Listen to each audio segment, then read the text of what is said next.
we tried that for years and years and years, and it was not successful in the business.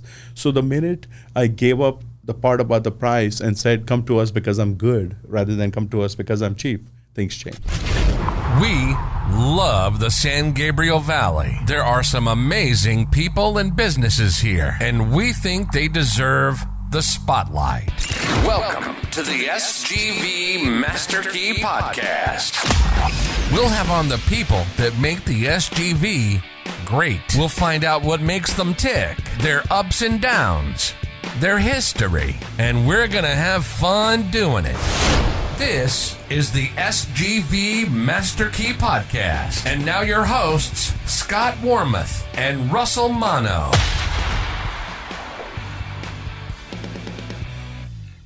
All right, SGVers, welcome back to another episode of the SGV Master Key Podcast. If you haven't already noticed, that was a totally new intro for our show. But if you're a returning listener, welcome back. If you're new here, we bring you the stories and the people of the San Gabriel Valley. But before we get started, just a reminder, we partnered with San Gabriel Valley Now, your source for city news, announcements, events, special savings, and everything SGV. Check them out on Instagram, sgv.now, and read their new SGV Now magazine on their website, sgvnow.com. Well, like the intro said, these are regular parts of our lives, right, Scott? And you seem to get excited to have task completion. You were mentioning that before the show. Well, I just think, I always feel good. It's a Saturday morning or Sunday morning, and I accomplish something. I go to get my car washed, or I take clothes to the cleaner, or I pick them up, or, take something to donate, to Goodwill. And just these routines but they're tasks that you can mark off too. I always feel I've accomplished something anyway when I, go pick up my laundry. Well, sure. Well, that's a lead into our guest today. And if you haven't noticed already, we're talking about cleaning and laundry and whatnot. And today's guest is Ray Rangwala, and he's the owner of Esteem Cleaners. Ray, welcome to the show. Thank you for having me. Thanks for having me. Well, that's new. The applause. Yeah. So, Ray, what is your connection to the San Gabriel Valley? I have been a business owner in this city since 2005. And before that, I love the San Gabriel Valley. I love the attractions. I love all the people. I love the food. I love the cultures. I love all the different aspects of what's happening in the San Gabriel Valley. And I frequented as a guest, as a customer, with my family. I love that stuff. Just the diversity really attracts you. Exactly. Diversity and sort of the stability of it as well, right? True. Yeah. So you said you're a business owner since 2005? In San Gabriel Valley since 2005. Oh, I see. But I've been in the dry cleaning business since 1985. I see. And for the guests who may not know, Esteem Cleaners is located on a very popular intersection of Rosemead and Huntington Boulevard, yes. Correct? Okay. And this show we talk about, not only the business but the backstory, your background. When did you first come to the San Gabriel Valley? I've been living in California since 1983, and I like the San Gabriel Valley for the fact that originally I was coming to the Santa Ana Park, to the LA County Arboretum, and I brought my kids there and, had lots of good memories. To the horse races? Originally, I came for the horse horse races first, but after that, I grew to love the rest of the aspects of everything and all the culture, the food, everything else. That's what attracted me in the first place. Yeah. Where did you come from? I'm originally from India. I came to this country when I was 17. Oh. I stayed on the East Coast. I went to college there, Pennsylvania. I went to Penn State and did not finish, and then came to Los Angeles to, live the American dream, so as to say. Well, I'm curious, though, because I've always told people, one of my probably top 5 universities that I love to visit is Penn State, Heavenly Valley, right? Yeah, it's just beautiful, isn't it? How is it for you? The fall colors are gorgeous. I mean, that's the part I like. The winters I hate. Yeah. But it's just magical. Yeah. So it's Pennsylvania is a whole different kind of place where if you haven't been there, you should just get lost over there. It's fun. Yeah. How long did you live in Pennsylvania? Only 3.5 years. Uh-huh. And then it was really cold. My parents were going to come to America.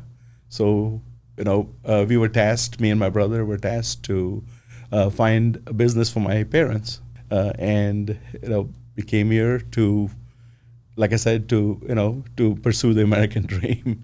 And what happened was originally we came here and, we didn't know too many people, other than the fact that it was really cold in Pennsylvania and we wanted to get out of it.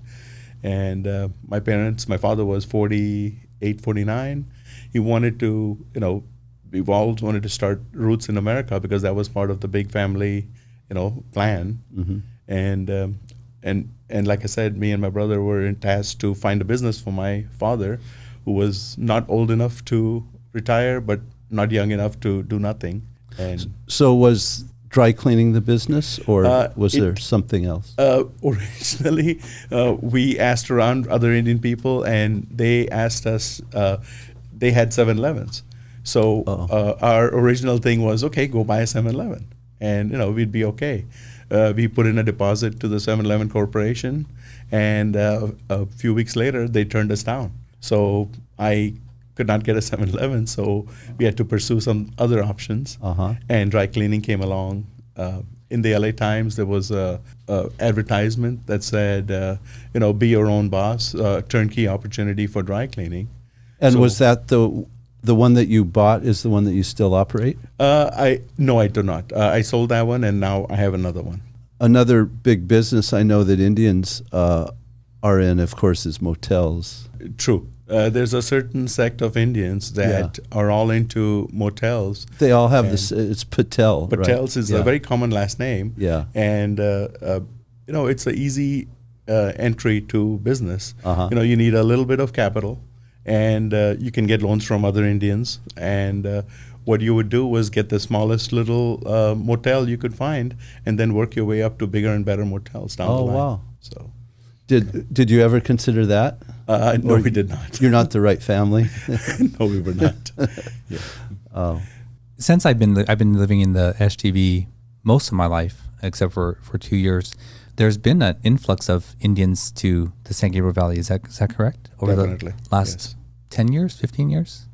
Yes, Indians have been, Indians can assimilate relatively easier than other cultures because of the language. So if you speak English, you can go all over the place, but they still tend to gather in certain places where they feel comfortable, because when you bring your parents and your grandparents along, it makes it easier when there's a temple or a mosque or certain religious institutions here, as well as the people that you can surround yourself with. So it's nice. And I'm just imagining this from traveling the SGV. Do they sort of congregate in like Temple City, Arcadia area? Is that correct? In this SGV, or where do Indians sort of settle here? Do you know? There's no general answer, but like I said, it's more closer to the mosque or the temples, so they feel more comfortable because they walk there. They don't have all the typical problems of an immigrant, which is not have a car, those kind of things. So it's easier to be physically close to something. But the minute you speak English and stuff, then you can broaden your expand. Yeah, I think you're right though when you say that because of the language, it's easier to assimilate. Yes.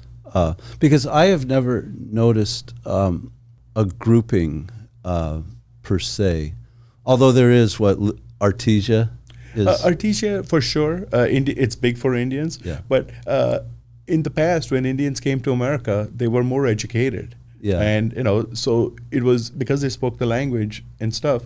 Then later on, they brought their brothers and their uncles and all that who were less educated. Uh-huh. But the first persons that came were usually, they had college degrees. They were pretty, doctors, lawyers, all the, not lawyers, but definitely doctors and other business people. Well, I had a roommate in law school who was Indian. Oh, okay. From India, yeah. Yeah, he was from, I believe, the northern part of India. But okay. I think you do see a lot in law as well. True.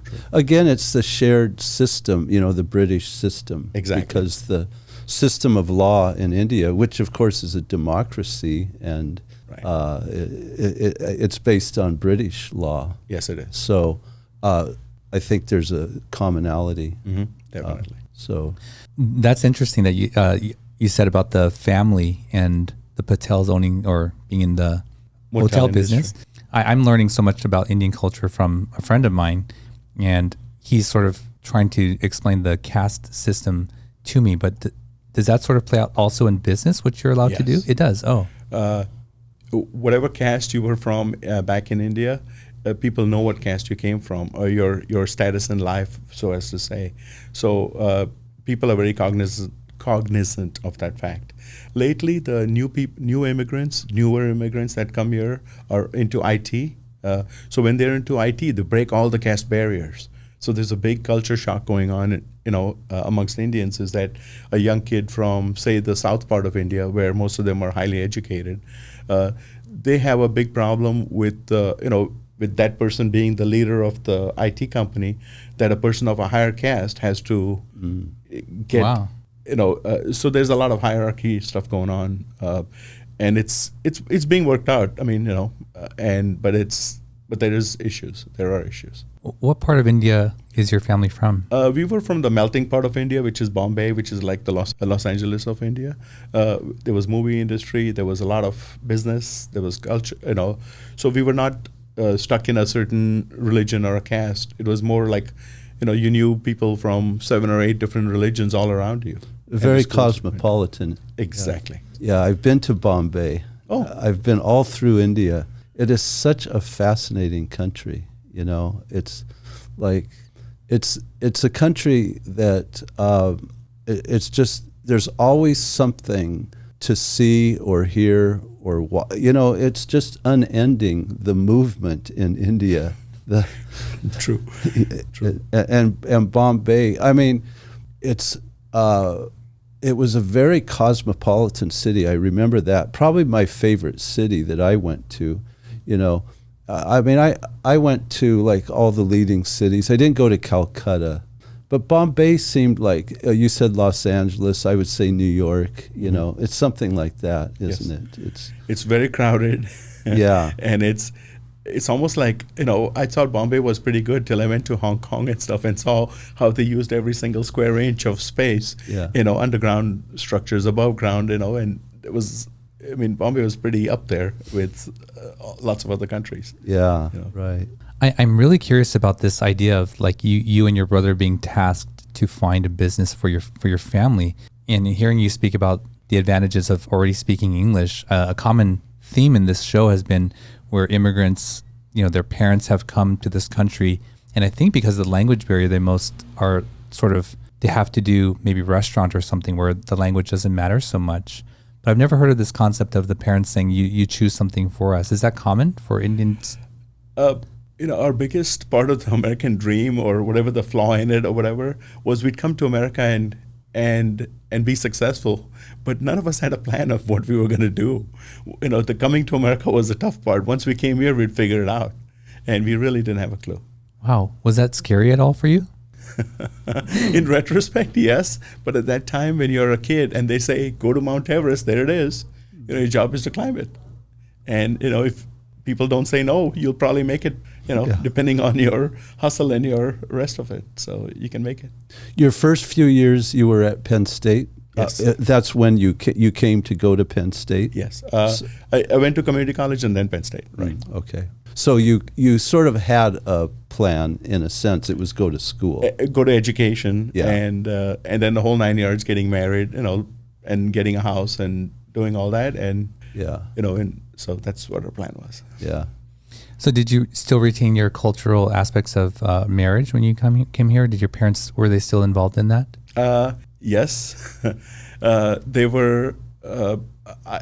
I broke the mold. I was engaged to a girl in India, to be married, to bring over, and bring her over here. But I fell in love with a girl from Glendale, California, and I married her. And my family was pretty disappointed that I did not marry an Indian girl. That's such a huge thing, right? And I'm learning from my friend. He's from Hyderabad, and he's trying to tell me all this. And he's of a younger generation. He sort of has this idea that his parents may accept it, but can you share with the audience like how important that is for the culture? Because what I understand and what you're saying, it's quite a big deal, right? It's a huge deal because 10, 15 years, your parents had a dream to come to America, and here I blow it by quote unquote, by getting married to an American person. So the culture is not there. All the traditions, all the in India, like lots of other countries, all the culture revolves around the religion or the holy days or so now if your wife does not speak the language or is not Indian, you can't participate in all those because the women hang out with the women, the guys hang out with the guys. There's all these things, nuances that that you don't know. So I had to go through a lot of that. What did that do to your relationship with your family? I thought I was going to lose them for a while, but luckily it didn't happen, and they accepted me and my wife, and things are, Was that after they came over that Yes. you entered into this relationship with the American woman? No, I was still seeing her, but they'd said, oh, go ahead and have some fun for a while, but after that, go get married. And I chose to get married to her. Oh, surely they must have felt like there was a possibility that was going to happen, right? Or no? Well, yeah. There's a lot of stories of that, which I don't want to talk about too much. It gets emotional. Oh, sure. Wow, I just keep going back to India now. It sort of revives those memories. I remember when I was in India, I thought, wow, how does any work get done here? Because there's always either like a strike or a government, shutdown, or there's a holy day. Exactly. And there's three major religions, you would say, right?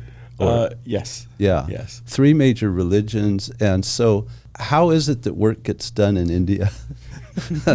It's surprising. It does get done, though, for sure. Right. But it gets done on Indian Standard Time is what we call it. It gets done somehow. Yeah. But if you want a phone line added or something, it'll take years. So you just Even wait still, would you say? Not anymore. Now we get cell phones. Oh, yeah, right. But before that, it was a mess. To turn on the electricity was like a huge production. I'll Open a bet you bank there are account is a areas humongous of thing. India that are much more highly and better developed than the U.S. with an infrastructure that is, newer. Yes. Yeah. The newer cities, the modern part of it is much better. But the India I remember is the one from 37 years ago or 41 years ago when I came here. So, Wow. Yeah. Do you speak Hindi? Yes, I speak Hindi and another local language called Gujarati. Oh, and a little bit you're of Urdu. you're Gujarati. Yeah. Yes. That is Portuguese. No, it's. Oh, no, that's it's not. Goa. That's Goa. That's Oh, Goa, yeah, yes. Gujarati though. There's a state of Gujarat, which Yes, is north right. of Bombay. And why is that famous? I don't know. For some reason, it sticks out in my mind as a certain kind of person or people from Gujarati. Yes, Gujarati people are basically traders. They're all in They're business. traders. Okay. And the current Prime Minister of India is Gujarati at this point. And so there's a lot of good things happening in that state and most of the country. So that would be where the foreign traders would have left from, and One part of Gujarat is the port, and then north of Gujarat is like Pakistan and then Iran and all the Middle East. So the ports, would bring the influence of the docks Yeah, and right. all that. So I'm looking up Gujarati. How do you spell Gujarati? Gujarat is the name of a state, and Gujarati is the language. Okay. on there. it's Gujarat. Yes. I see. Okay. Can we go back? I remember you saying you initially wanted to get a 7-Eleven. You weren't approved, and then this opportunity for the dry cleaning came about. Yes. And so you and your family started it then. Mm-hmm. And what was that journey like? It was not easy. We thought starting a business in America would be just like, doing it back home. My dad was a painting contractor in India. So we were doing this to have my father run a business. And my father was here, but he was almost shell-shocked because his English language was not that great. And people wouldn't understand him accent-wise, and we all spoke too fast. Most Indians tend to speak really fast. So people didn't understand, workers didn't understand. And over there, when you hired somebody, the same employee stayed there for 20 plus years, 30 years. Over here, you say something weird, the next day they don't show up. So it was tough. So Wow. my father, I thought he could handle it, but he couldn't. So I ended up staying with him, and I've still been in the same industry since then. Oh, wow. That's interesting. So you set it up for your family. You got them in here, and then he said, "This is not for me." Right. And then you decided to take it over. Yes. At that point, had you developed a liking to this industry, or? I didn't really like the industry. It was the industry that somehow through fate was chosen for me. And, once you're in it, you put all your eggs in there. You got to make it successful. You got to make it work. So there was no, you couldn't walk away because it just wasn't done. So you had to make it work. Sure. Well, Ray, we ask each guest to bring an item of significance with them. What did you bring with you today? My article of significance is my Rotary Club badge that I'm wearing.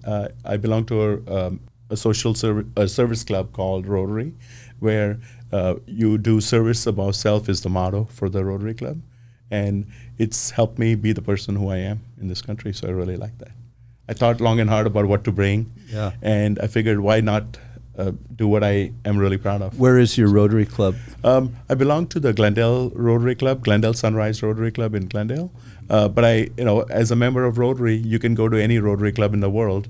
So I go to lots of other Rotary clubs in San Gabriel Valley for makeup and get to know other Rotarians that are like-minded and like thinkers. So. Can you talk about where did you get that from, that idea or that desire to volunteer?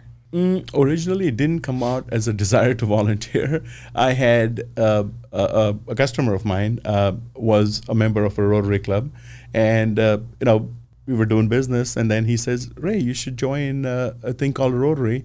You'll get some good customers out of it." So it originally started out with the hook of go there, it'll bring you some business, but then it turned where I liked it enough to where I started making friends, develop friendships, and I did get some business from it, but more importantly, it changed me as a person. So I really like that. Wow. It changed you to being a committed person in terms of volunteer work, or how did it change business, life, they're all part of the same thread, because you work, you do all this, and part of the business, you mentioned a little bit about the success of the business, or the why I went into that business. My biggest culture problem, my baggage, emotional baggage, my baggage that me and my parents brought from our country was pricing. When we started our business, we thought we could corner the market by doing everything cheap, and we tried that for years and years and years, and it was not successful in the business. So the minute I gave up the part about the price and said, "Come to us because I'm good," rather than "Come to us because I'm cheap," things changed. And at the same time, I was in Rotary, so all those made thoughts were kind of yes working together. Huh? Exactly. Yeah. So it was a big thing, because as an immigrant, $1 is compared to money from my country, from India, and I was just saying, how could I ever charge a penny more to a customer? And not realizing that there's a certain audience that's willing, as long as you give them value and you tell them what you do and why you do it. And that's, so that Rotary marketing, all of that came into play at the same time, and it made me who I am. I heard something on the internet the other day. It said you can have fast, cheap, and good, Pick two. but pick two. Yep. Have you heard That's a that big before, one. Scott? I haven't. No. Well, that's a big one. That's a huge one in any business in the world. Like, it's a triangle. Yes. And in fact, they have lectures and lectures about just that product. For any industry, is like you can't make everybody happy. You got to pick, like you said, price, quality, and speed. Pick any two. You can never pick three in life. You'll go crazy. Really? So you can have it cheap and fast, but it won't be good. You can have it good and fast, but it won't be Not cheap. Right. And you can have it. Any two combinations. Yeah, I forgot the last exactly. one.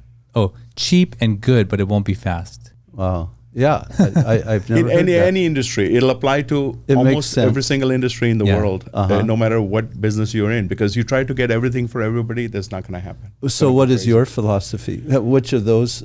I started out on that concept, on that triangle. I tried to do it cheap and fast and good, and obviously I didn't work. It didn't work for me at all. And the minute I chose two, which was, fast and good rather than cheap, a lot of other barriers got taken care of. Right.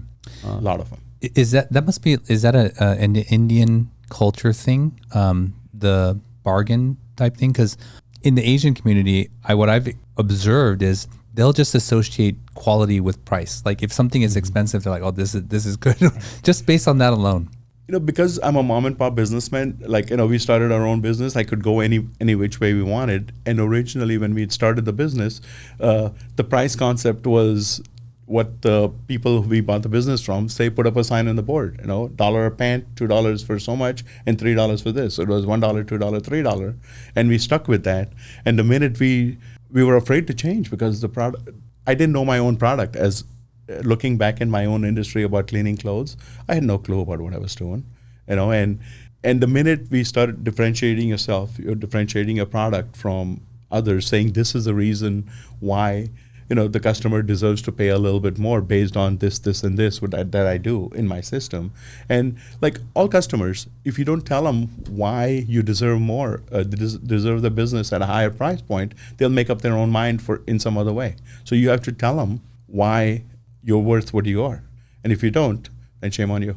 Yeah.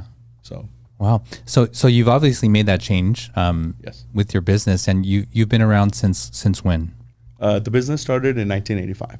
Wow. And for the listening audience, Huntington Boulevard and Rosemead, it's a huge intersection, and I can visualize it in my mind. And I guess for a long time on the southeast corner was a Trader Joe's, but you are located in the northeast corner, correct? Yes. And that's next to, there's a lamp store there. Lamps Plus, yes. Lamps Plus. Okay. Yeah. So that's where it's located. And so you've made this change in your business, and now what would you say that your business is known for? Like I said, we were talking back to that triangle of, so I chose, price was not the equation I was giving. If you want it good, you want it fast, come to us. But, price was not, it would not be cheap. It would be done at the best way I could, but it was never cheap. And the minute I accepted that for myself, because most of the problems for a businessman is convincing themselves in their own brains as to this is what I'm doing. The minute you convince yourself, then you can tell the rest of them this is how we're going to do it, and this is the new work plan, action plan of what we're going to do going forward. So otherwise, in the past when we did advertising, we just did coupons. And the coupon customer was a coupon customer. And certain customers, not knowing, let me backtrack a little bit. My industry is weird. Dry cleaning is weird. If I go to 1,000 customers that are actively coming to me on a daily basis or on a consistent basis, and I ask them what is dry cleaning, most of them will not know what dry cleaning is. 999 of them will not know what dry cleaning does, or what dry cleaning is, how it works. It's some kind of magic, according to the customer. So my job is to take that mystery away and try to tell them, trust us, we're good at what we do, we'll take care of it. And that's what works for me. In an industry where you maybe get a few minutes with them, how do you convey that information? How do you educate them on what you do? When a customer comes to us, a brand new customer who's never come to our business before, obviously they've been to lots of other dry cleaners in their lives because their wardrobe determines that they need a dry cleaner. If they buy clothes from Sears or Kmart or one of those kind of places, they don't need to come to me. But if they buy their clothes from a high-end store and they care about that investment in the textiles that they made, in their lifestyle, the way they look, then they're very discerning in what they want and how they want it. So when a customer like that comes, a price is usually an objection, sometimes an objection, saying, you guys charge more than the others. And that's our point to say, yes, we charge a little bit more, but here's why. And let me show you why, we do what we do. And the biggest thing about the customer is lots of customers come to us and tell us, I want this dry clean, I want this laundered. And they tell us what to do. So we step back a little bit and tell the customer, let us do what we think is best for the clothes. If you don't like it, then we'll talk. But till then, let me do what I think is best for the clothes. And the customers, they laugh sheepishly, or they ask more questions, and it seems to take care of itself. I've never even known whether my clothes are laundered or dry cleaned. Exactly. I don't even know. And it's my job to figure all that out. It's not your job as a customer what to do. So I think I learned that the shirts are laundered. Mm-hmm. Is that true? Yes. They're not dry cleaned. But They come out better, and like the stuff that you wear that's touching your body, like shirt, pant, certain things, the perspiration that people perspire all the time, and water, like how sugar and salt melt in water, it does not melt in dry cleaning and the actual dry cleaning fluids. So water is the best thing in the world. That God made water for a reason. It's really good, but it's good for certain things. But it's too aggressive a medium of cleaning delicate clothes. Is if I had to define dry cleaning, And then when the manufacturers make it, they call it dry clean only because of the additives, the sizings they put on the garment to make them look new. And the minute you put it in water, the sizing dissolves in that, and the clothes don't look new anymore. So for a dry cleaner to be good at what they do, if I make the clothes look good doing whatever I do, then it's successful. It works.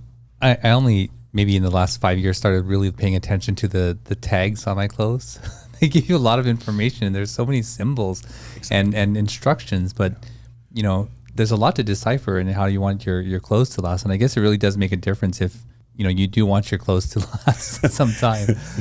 True. Like I said, everybody wears clothes, but when you care about your clothes and you're proud of what you have in your wardrobe, like, I'm wearing this dress, I'm wearing this outfit, and you want it to look good, you can't just take it to any Tom, Dick, and Harry kind of dry cleaner. You have to take it to somebody who knows what's going on, or stains, or whatever it is that makes them look their best. And when you start breaking rules, rules means dry cleaning rules, which it's, I don't want to go tell every customer that walks in my door about how dry cleaning works because they don't have the time for me. Other than the fact that, trust us, we're good at what we do.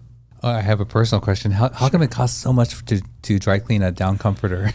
The fallacy on this is, yes, down customer costs more, but most of the time, to do them right, we do not dry clean them. If I would dry clean any comforter, there's so many bodily fluids on a comforter or a bedspread that dry cleaning will not take it out well. Water takes it out better. So we have to, like most people think, oh yeah, down comforters have to be dry cleaned, but the best way to do it is to wash it a certain way, a certain formula, in such a way where the down feathers are greasy in itself. So when there's a little bit of grease in there, if you put a wrong kind of detergent in there that takes out the degrease from the thing, then it leaves little stains on the outside of your comforter. But if done right, with the right rinses, the right way to clean it, it'll come out nice and fluffy. Otherwise, it'll smell like a wet dog. Yeah, it's got a distinct wet dog smell on a down comforter not cleaned right. Thank you. I'm really wow, your product. Yeah, absolutely. Well, I'm interested also if there's been any struggles or difficulties with your business, lasting throughout the years. But let's take a quick break, and we'll be right back. Of course. At Warmouth Law, they believe that just because you speak a foreign language, come from a different culture, or simply don't know how to navigate the legal system, that should not prevent you from compensation from injury or receiving benefits. Their multicultural staff have been helping SGVers like you for over 38 years. Visit law888.com or call them at 626-784-7017 and tell them you heard about them on this podcast. All right, we're back with Ray with Esteem Cleaners. So Ray, before the break, we were talking about, you answered a lot of my question of why the comforter is so much. I guess it depends also on the size of the comforter, how much feel it has and all that too. Yes. But I seem to remember it's like maybe, $150 or something for the comforter. But anyway. $150 is a little bit on the high side. Usually it's like 40 or 50. Oh, okay. Maybe I'm mistaken then. If 150 for a comforter is pretty high price-wise. Okay. For me also. And I like I said, I'm not cheap, but I'm good. So. Okay. So your business has been around for a long time. Have you always been, on this trajectory of growing, or have you had any difficulties in your business? Well, there's always problems in any industry, and the biggest problem for dry cleaning is the people want they want their dry cleaners to be environmentally friendly.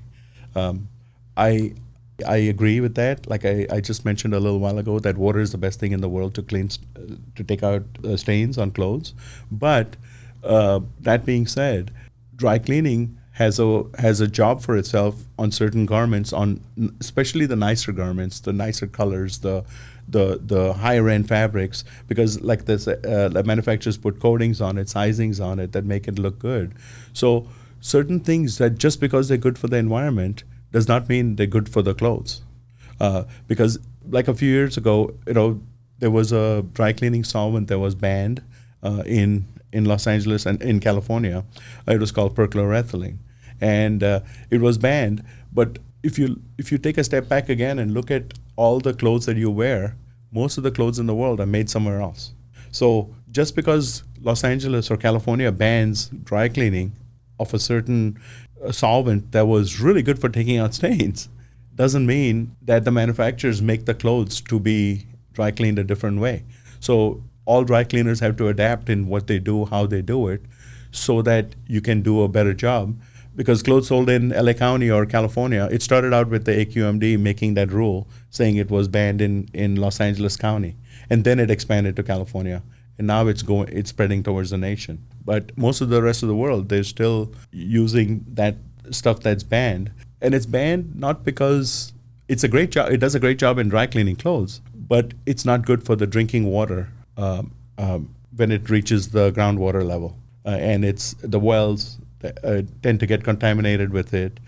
So there's other issues also. I think it became difficult during a certain period to buy or sell a cleaning establishment. Yes, because most cleaners turned out to be contaminated in the ground. Ground contamination was a big issue for past dry cleaners, because years and years ago, like 40, 50 years ago, you need a few 300 or 400 gallons of dry cleaning solvent to do a good job of cleaning a load of clothes. Water goes in the drain and then you get new water. But on dry cleaning, it always has to be recycled all the time, constantly, for it to do the job. And, like I said, 30, 40 years ago, there was no contamination protection procedures in place.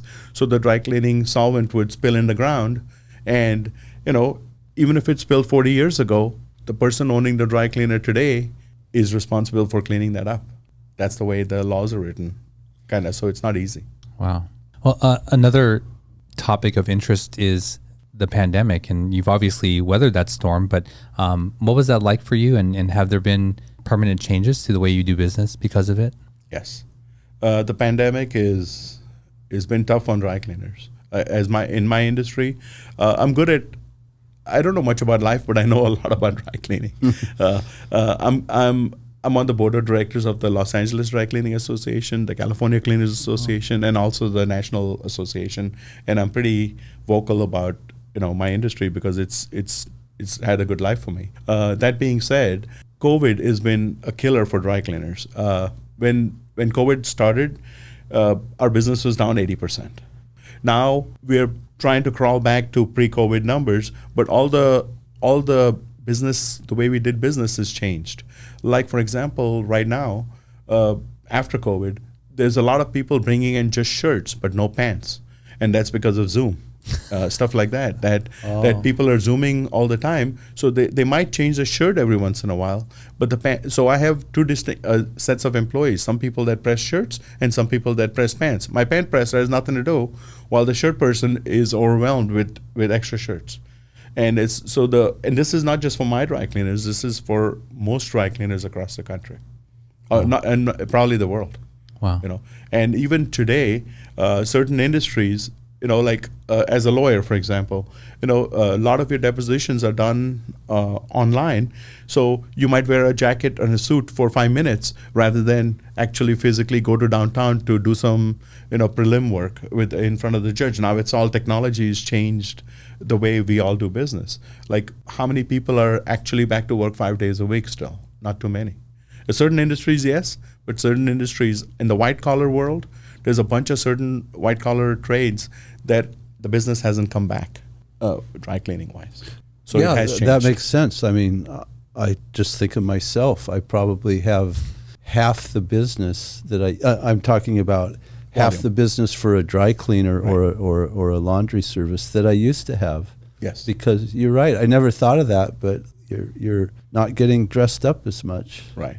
And the landlords, they don't want less rent. You just have to pay them whatever the rent was pre-COVID and today. And we had PPP loans and other incentives from the government that helped us. And Right. our industry really appreciated all that money that came to us because that's what kept us alive. And, Well, 80% drop. I mean, that huge. is It's huge. huge. Yeah. And we were a vital business because we cleaned clothes for police officers as well as doctors and nurses and all that. So we could not close. Right. So we couldn't close. There was so little business that we kept only a skeleton crew of employees. And now that COVID's kind of gone, most of the employees got taken away by the business, by the construction industry or some other industry and now those same employees don't want to come back.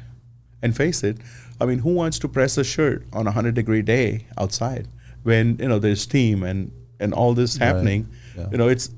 It's not easy to tell somebody, hey, come on in, you can press some shirts for me.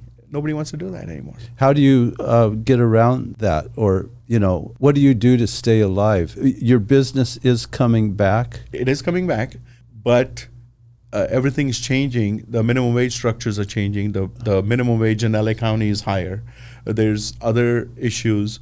There's so many other things. And now there's less dry cleaners on the market, and the demand is there. So basically, there's a lot of overtime being paid. So the prices have gone up substantially for dry cleaning, at least So in my the category. stronger companies survived. Yes. And some of the business that went to the weaker ones that couldn't make it Right. is now coming to the survivors. Exactly. And the customers on the consumer side, they're in for a shock because they don't know how bad things are. When the supply crunch was happening last year, the hanger prices on a typical hanger, almost tripled. So on a plastic bag, it tripled. All the supplies that we bought, most of it came from China. And because there was COVID problems in China, there was less people doing production. There's all the ships that were, backed up in the ports, and all that stuff caused uncertainty. And, like the dry cleaning solvent that we would buy from ExxonMobil, suddenly you started buying it from some Korean company from Korea. And the product wasn't the same. It was different. Or you buy it from some other, companies. And it was just a mess for us as an industry. For the restaurant industry, they had the ability to pivot maybe to takeout. Are there any things like that for the cleaning industry? Were there any ways to expand and do something else? During COVID, the easiest way to expand was to do home laundry. But home laundry, the numbers don't make sense. If I'm having a lady sitting there folding underwear and shirts and towels, and if I'm paying her $15-16 an hour plus overtime, I cannot charge $1 a pound on laundry. I got to do it at a higher price because we would do that when there was not enough work for dry cleaning. We'd have somebody folding clothes in the back. But if they're busy and there's overtime happening, it's tough for a dry cleaner like us. I price myself out of the market by charging more on certain things. So Wow. It hurts. I see. And talking about changing business in the way you're doing it from what you used to do to what I do. Luckily, I've been good at that, and I purchased a franchise about 12 years ago, which is a fire restoration franchise. So it does the same dry cleaning, but when there's a fire in a person's home. So the insurance companies hire us directly, and we're the eyes and ears for the adjusters. Because amongst all the things in the insurance world, the adjusters are the ones that technology is getting rid of their jobs the most in the country. All insurance company are trying to minimize that their adjusters to go to the customer's house. So there's a lot of those things happening also. Oh, so was that a lifeline for you then? Yes, because if it wasn't for that, I don't know if I would have survived, and because of COVID. Luckily, I pivoted before COVID for that franchise. It's a fire restoration franchise where most insurance companies hire us. And what you're doing is you're getting fire damaged clothes Yes. and other kind of furnishings that can be washed. Exactly. Yeah. Rather than, otherwise the insurance company would have to write a check for the customer for all the damaged stuff. The way we clean it, it saves it, so it's cost effective on the policy to have us clean it rather than replace it on every single item in their house. Right. So Wow, that's pretty neat. Yeah. I had no idea that we would get such an in-depth and detailed look at this industry. I actually thought it was just going to be a perspective of this one business, but clearly you have your hand on the pulse of this whole industry. right. Yeah. So it helped us, during COVID, because if it wasn't for that, because those fires stayed steady, fires and water damage and those issues that stayed steady, and so that didn't hurt us while lots of other cleaners had to go out of business or were, like during COVID, other cleaners were running 2 days a week or 3 days a week, and luckily we didn't have to do that as much. We did that a little bit, but not a lot. Well, that's great. I'm glad that you found that for yourself and for your company. Yes, I'm lucky. Also, I'm happy that I'd made that decision. That was to do actually that. a move made well before COVID, but Oh. that just was ideal that you had done that. Because what happened is, when you're successful, you outgrow something, so you need a new foundation every X amount of years as your sales go up to the next level. And this store that I have in Pasadena, no matter how effectively, how fast they did the production, it wasn't enough. It wasn't big enough for what I needed.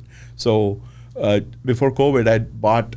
There was another dry cleaner that had gone bankrupt in another city next door in Glendale, and it was a huge store, and I wanted a big store for my needs. So I got it, fixed it up, and then COVID happened. So it hurt us as far as rents and all that, but it also helped us in the long run. Well, that's really great. I'm happy for you and the success of your business. So we're going to transition now into a new segment of the show where we just sort of talk about an SGV place that we all have some familiarity with. And because of the location of where you're at, this is why I thought of this place Rosemead and Huntington on the southeast corner. A little bit more south is a restaurant called Banu. It's a restaurant and market. And you said you ate there yesterday. It just happened to, yes, I like that place because it does sell Indian food and it's authentic, like Bombay style. So I really like that place amongst others. That's Bombay style. Food. Are most restaurants that we know of as Indian restaurants, are they Bombay style or something different? Most Indian restaurants that a typical American would go to is Punjabi food where they sell meat. But certain restaurants, if you start going to certain parts of India, there will be zero meat. There will be certain, different things. But Banu has the kind of food that I grew up with in Bombay, so my taste buds are very accustomed to that. Oh, yes, and Street food and all that. I've been there. In fact, I believe Russell, you introduced that restaurant to me. Okay. And I didn't know it as a restaurant. I saw a little Indian market, and I had never been in there. And I was surprised to see that you could go in and sit down and actually eat. But the food was delicious. Yeah. Although I didn't notice that it was different than other Indian restaurants that I go to, because I probably always get the same thing anyway. but chicken tikka masala. Which is not an Indian dish, by the way. Oh, it's not? a British dish. Oh, it's British. Oh. It was made for the British palate because the Indian food was too spicy. Oh, okay. Oh, wow. Now I'm embarrassed. It's fine. But every restaurant I like has it too. Every restaurant has it. Or, yeah. Well, I really like Banu. I like going there. Another thing that they have, so it's a market. They have spices. They have Indian, grocery, but they also sell mangoes there, Yes. and they sell excellent mangoes. And once or twice a year, they import mangoes from India. And this box like $45 a box. Maybe it's like $60 now. And they're amazing. Have you ever had those mangoes? Yes. But the Mexican mangoes are pretty good, and they're like half the price. Or Costco mangoes are good too. Okay, but so there does have you good want mangoes. you want price there. You want cheap and fast. No, but to pay $12 Cheap for and a good. mango, it's Yeah. it's good. But I've been eating mango. I've been living in this country about 40 some years, and I've eaten mangoes that did not come from India, and they're getting better and better and better. Oh. And especially Banus, and they sell certain varietals that are grown in Mexico or in Ecuador or wherever, but they're really good. What's your favorite dish there? They have a South Indian dish called a masala dosa, but it's a rava masala dosa. Oh. And I really like that. I had that with Vidal the first time. He ordered The that. same dish? Yes. Okay. Oh wow. Okay. So what is that? What are the ingredients? It's like a crepe, crepe, but it's like a crispier one, and they ferment it a little tiny bit. It's like rice powder and some lentils that are ground up, maybe mung beans or some kind of beans, and they make it into a little griddle, and it's like thinner than a potato chip, and it's crispy, and then they put a little bit of potatoes in there, and then they serve it with some sides. So it's really good. Hungry now. Yeah. Well, Indian food is so delicious. Well, I guess British food. Well, Ray, we're going to get into some more of your favorites right now. So, Ray, we like to dig into your SGV3. What are 3 of your favorite places or restaurants or activities to do in the San Gabriel Valley?